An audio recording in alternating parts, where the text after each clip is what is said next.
ज़ैबा ने बहुत बड़ा फैसला कर लिया कि किसी भी तरीके से वो अपनी बेटी की जो वो शादी करवाए। और हर कोई जो वो तंज तो कर रहा था कि आप अपने शौहर के बगैर इतना बड़ा कदम कैसे उठा सकती हैं।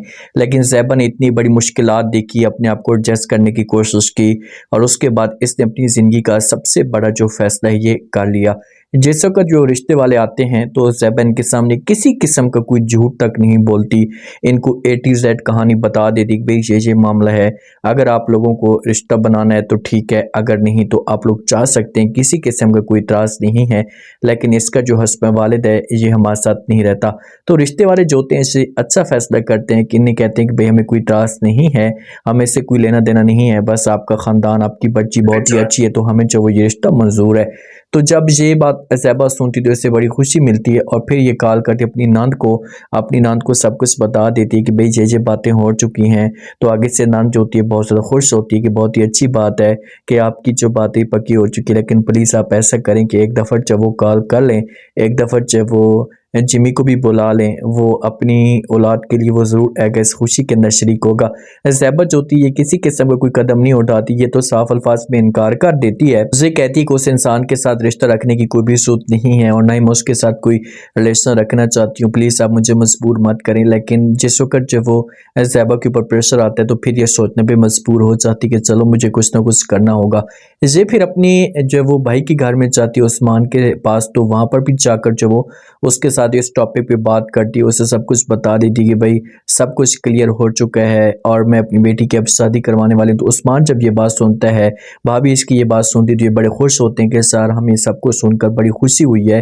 तो फिर ज़ैबा के ऊपर ये प्रेशर डालते हैं, ज़ैबा को बार बार ये बात कहते हैं कि भाई आपको वापस जाना होगा, आप हमारी बात माने तो वापस जब वो चले जाएँ और जाकर किसी भी तरीके से जिमी को इस मामले पे बता दें, लोग हमारे ऊपर बातें भी नहीं करेंगे माशरे वाले। तो ज़ैबा जब ये बातें सुनती है पहले इनको इनकार कर रही होती है कि भाई मैं ये नहीं जाना चाहती, कभी भी वहाँ पर वापस नहीं जाऊँगी, जो कुछ भी मेरे साथ हुआ है तो मेरा दिल नहीं कर रहा।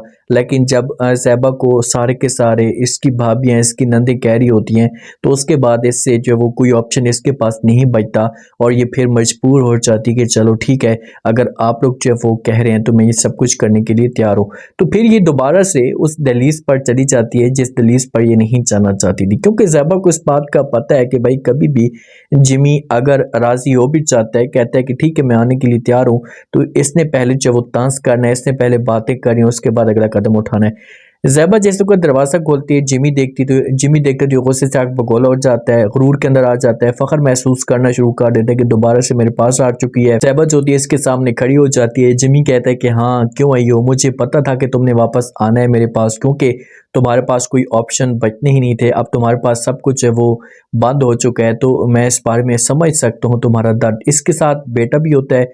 तो ज़ैबा जो होती है ये कहती है मैं वापस नहीं आई, मैं सिर्फ उस आपके साथ ये बात करने के लिए आई हूँ कि मैं अपनी बेटी की शादी करवा रही हूँ, तो आपको भी जो है वो दावत है, आप आना चाहते हैं तो आ सकते हैं।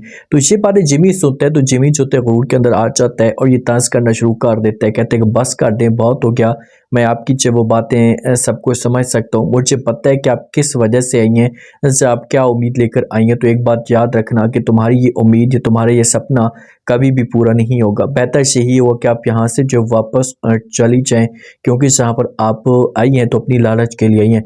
तो बेटा जो होता है ना, ये बेटा बातें बर्दाश्त नहीं कर पा रहा होता, उसे ये सब कुछ अच्छा नहीं लग रहा होता, लेकिन अब मजबूर है, क्या कर सकता है, इसके पास कोई ऑप्शन नहीं। अगर यहाँ पर जो शोर मचाता है तो माँ जो कि नाराज़ हो जाएगी कि आपको बात करने की कोई भी ज़रूरत नहीं है। लेकिन जिमी जो है इनके ऊपर टास्क करेगा, ज़ैबा ऐसे साफ अल्फाज में इनकार करेगी कि ना मुझे आपके पैसों की ज़रूरत है, किसी किस्म की कोई लालच नहीं है, मुस्कुराकर जवाब देगी। इससे बोलेगी बस मेरा मकसद था आपको मैं बता पाऊँ, तो अगर आप शरीक होना चाहते हैं तो शरीक हो सकते हैं, मुझे कोई इतराज़ नहीं है।